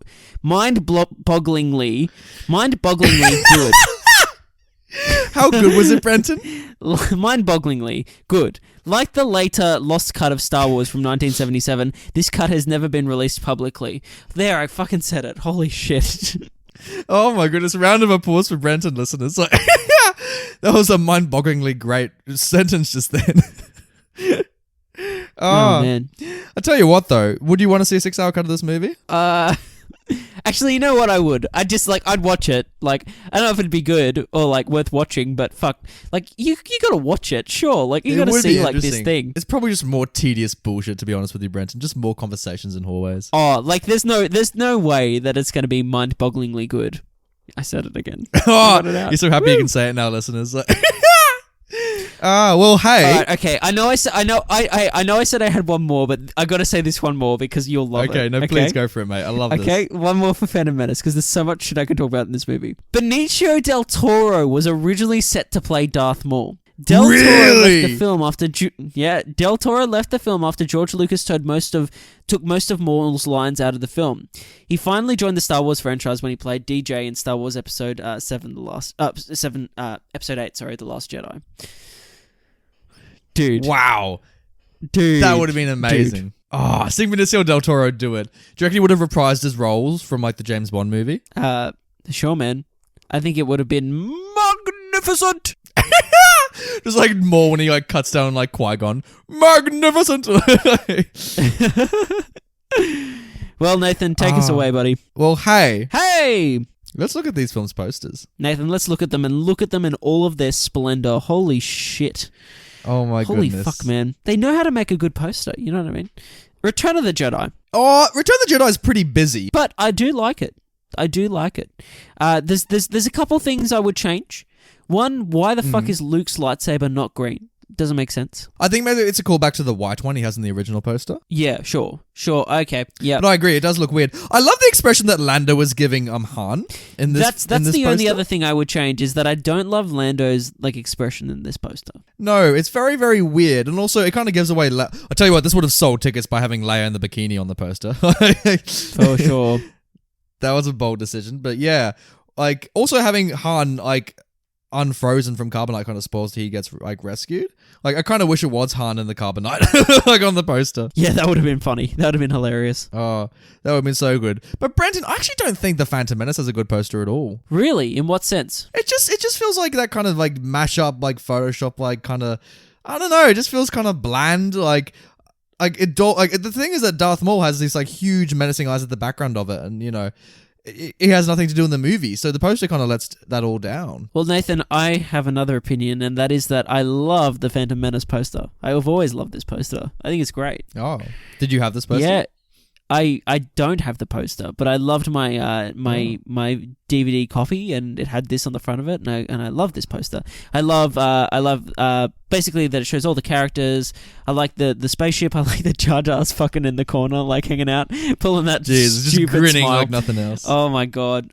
Yeah, I really like this one. I like that there's the twin sons and all that. I do stuff. Too. Like, it's bloody great.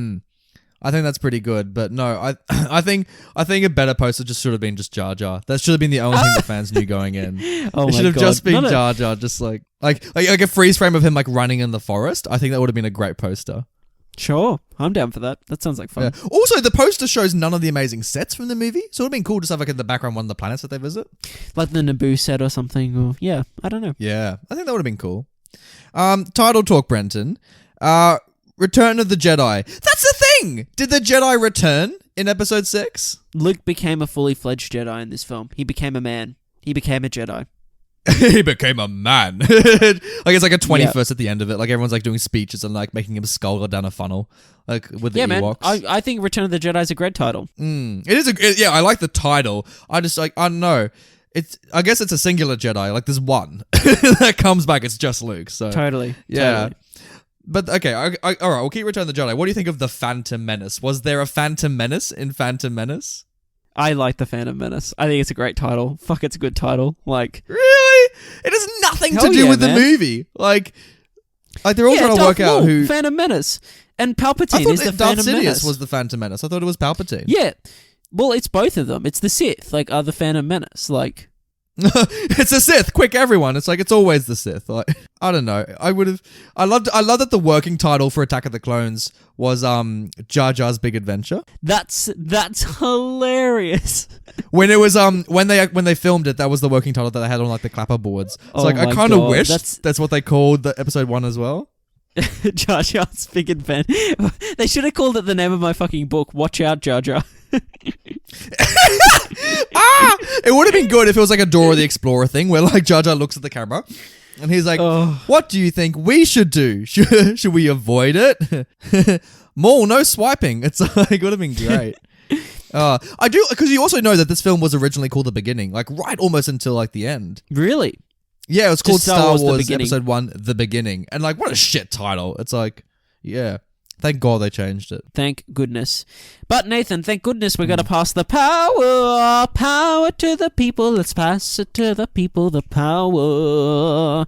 Ooh, he's rhythmatic this week, listeners. Star Wars Episode 6, Return of the Jedi, has a score of 81% on the tomato meter with an audience score of 94%. Jesus.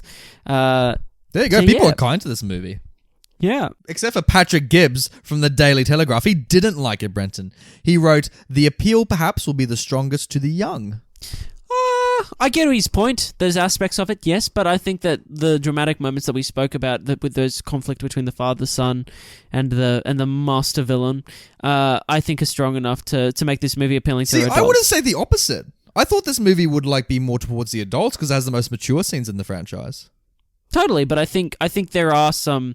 Yeah, I agree with you, but I think some of the aspects of it are a bit young at the same time. Some of the humor with the Ewoks and stuff is quite, kind of young, cute, slapsticky kind of, humor.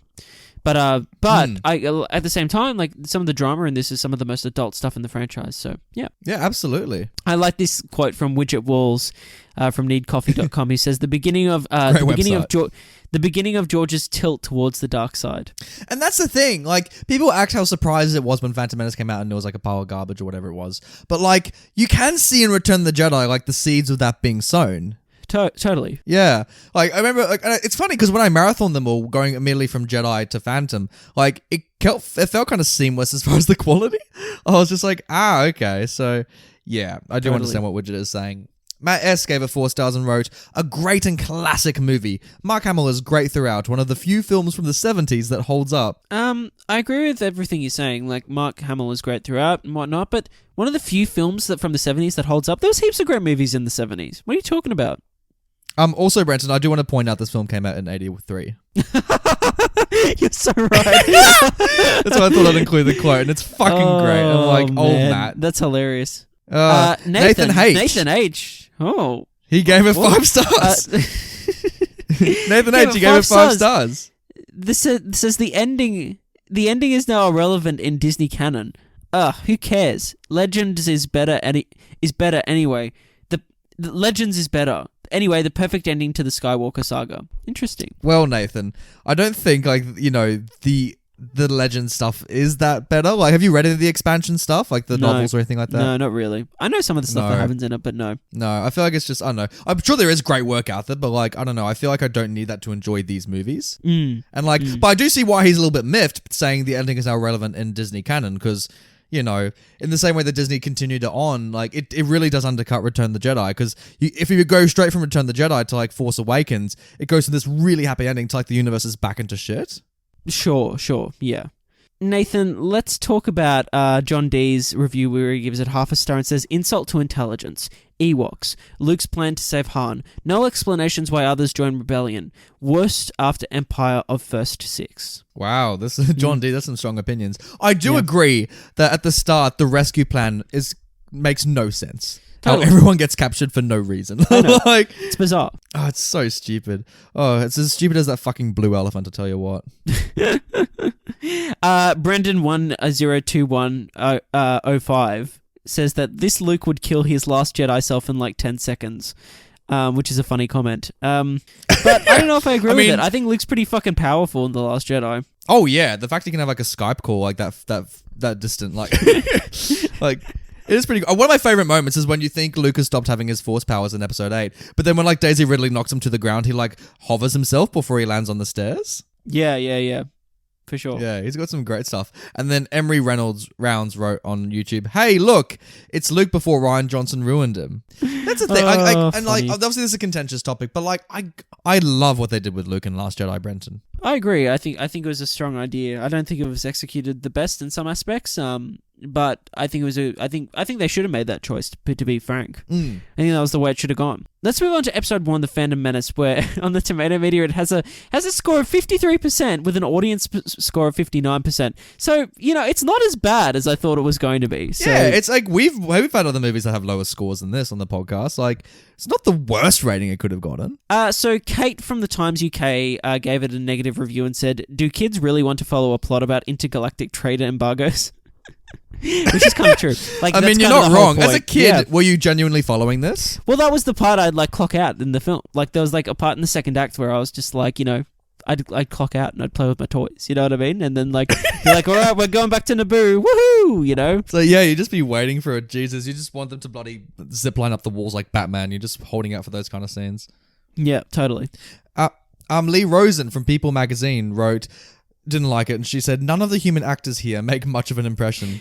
Notice how she says human actors? Like, that's really funny. Yeah. But again, it's kind of to your point before where you said that, like, some of the side characters, like the alien side characters, some of the most fun in the film. Well, that's the thing. Whenever people talk about this movie, they talk about like Jar Jar or Watto or like the Asian ones or like, like The Asian ones. I don't know. Like, I guess for good or for ill, they're the ones that always draw attention. Chris Bunbury from Joe Blow's Movie Emporium says, this is really only for the hardcore fans and for kids. Maybe. Yeah, again, like, I can't imagine people watching this without seeing the original trilogy. Like, at this point, you'd have to be on board with this franchise. It's to see pretty episode 1. hilarious, though. It's pretty funny. Also, that he equates hardcore fans to kids. Like hardcore fans and kids, like they're one little bracket. Like, Anonymous gave it 5 stars, Brenton. They gave The Phantom Menace 5 stars, and they wrote, Jar Jar is hilarious. You wrote that review, didn't you, Nathan? You did. I know you did. Yeah, it was me. Cameron D says that Darth Maul is criminally underused. I mean, he's right. Like, Yeah. What do you wish Darth Maul had done in this movie? What did you want him more to do? I hold the opinion that Darth Maul should have been the antagonist through the first 3 films. Yeah, I think that would have been great. Oh, what a waste to kill him off. Like, I know, do you like... Oh, then again, by knocking off Maul, we did get Dooku and Grievous. Yeah, but fuck Dooku, and Grievous is just kind of a joke anyway, so... Do you not like Dooku? I liked Dooku. Oh, I just thought he was a bit of a stupid character. Like he was someone that came in and you're like, oh, this could be interesting, like a dark Jedi type, and then it's like, oh, he's actually a Sith. Oh, he's dead. Oh, great. Well, I do love it when Anakin beheads him. It's pretty great. It's pretty full on. You're like, holy shit, Anakin. That's I thought you were just gonna kill him, not fucking decapitate the man. Jesus. Ben C, he gave it half a star, Brenton, and he wrote, when this first came out, I was so excited to go and watch it, but when I got there halfway through, I realized that I could have gone to sleep at home instead. It was really terrible, and if you love Star Wars, please stay away from this episode. Furthermore, it really is trash from the bottom of the bin. If you have a copy on DVD or VHS, it would make an excellent frisbee and nothing more.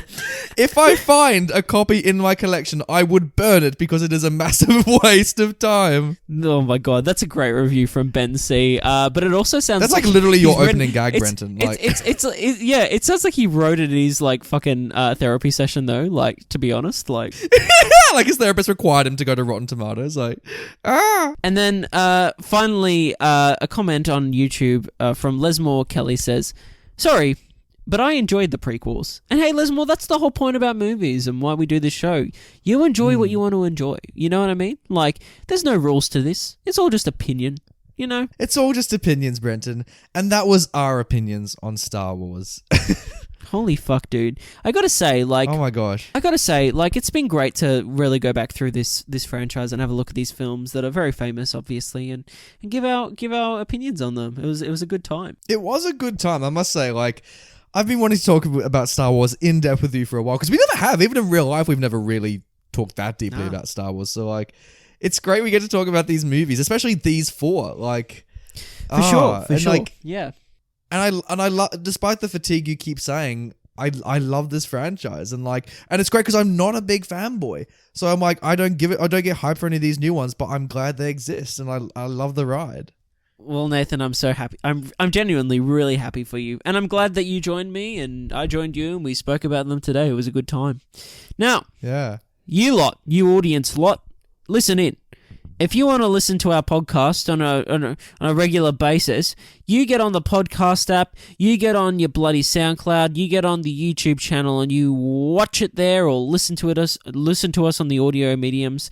Feel free to get in touch with us by commenting on our YouTube videos, by emailing us, by tweeting at our pages. We love to spread the love, and we'd love if you guys spread it too. And we want to hear your opinions on Star Wars and the prequels and all that shit. So let us know. We'd love to hear from you guys. What do you think of these movies? Talk to us about Star Wars. You know what, Brenton? I don't think there's enough talk about Star Wars on the internet. I think we need to have some more. Yeah, Nathan. Nathan. Oh no, Nathan, we're surrounded. What are we going to do? Quickly, let's grab all the band-aids and fling them at it. Okay. Okay, sure. Sounds good, Master Nathan.